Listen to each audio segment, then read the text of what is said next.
வணக்கம் ஃப்ரெண்ட்ஸ். அயோத்தியில வந்து ராமர் கோயில் கட்டிட்டாங்க. இதுக்கு அடுத்த நியூஸ் என்னன்னா, நம்ம இனம் என பிரிஞ்சது போதும் அயோத்தியில் நிகழ்ச்சி அப்படின்னு சொல்லிட்டு ஒரு ட்ரெண்டிங்கான ஹேஷ்டேக் போயிட்டு இருக்கு. இதுல என்ன முக்கியமான விஷயம்னா, இது வந்து ரொம்ப வருஷமா வந்து வட இந்தியால வந்து பயங்கரமான ஒரு கொந்தளிப்பான இருக்கிற இடம் தான் வந்து உத்தரப்பிரதேசத்துக்கு இருந்த அயோத்தி இடம். அங்க வந்து ராமர் இருந்தாரா, பாபர் ஆட்சி பண்ணாரா என்ற ஒரு ஒரு பயங்கர கான்ஃபிடன்ஸுக்கு அப்புறம் வந்து இப்பதான் வந்து ஒரு வழியா வந்து கோயிலை கட்டிட்டாங்க. இதுலயுமே பல பேருக்கு வந்து பல விதமான சந்தேகங்கள் இருக்கு. ராமர் பிறந்தாரா இல்ல அது கட்டுக்கதை அப்படின்றத தாண்டி குறிப்பிட்ட அதை இந்து மக்கள் நிறைய பேர் நம்ப பண்ற ஒரு கடவுளா வந்து அவர் பார்க்கப்படுறாரு. இனிமே இருந்தாலும் வந்து ஒரு கோயில் கட்டி பிரதிஷ்டை பண்ணிட்டாங்க. 3000 கோடின்னு சொல்றாங்க. அந்த 3000 கோடி ரூபா வேற எதுனா பண்ணிக்கலாம். பட் பல பேர் மக்களோட நம்பிக்கைன்றப்போ அது வந்து நம்மளும் வந்து அதை ஆதரிச்சு போனது ஒரு கருத்து.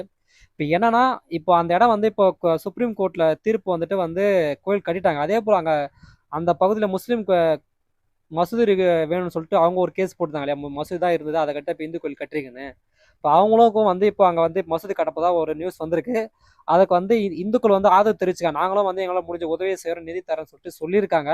இது பயங்கர பாராட்டப்பட வேண்டிய விஷயங்க. பாபரா ராமரான்றதை தாண்டி நம்ம எல்லாமே மனுஷன்தான்.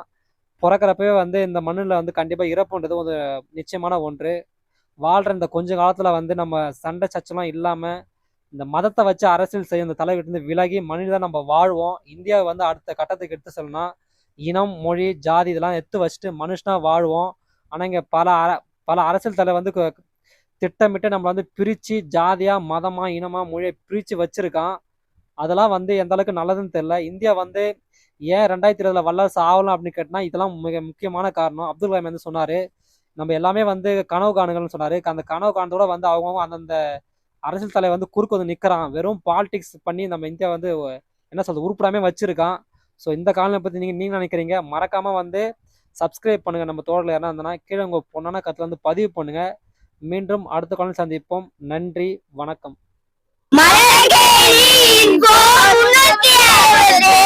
மறக்காம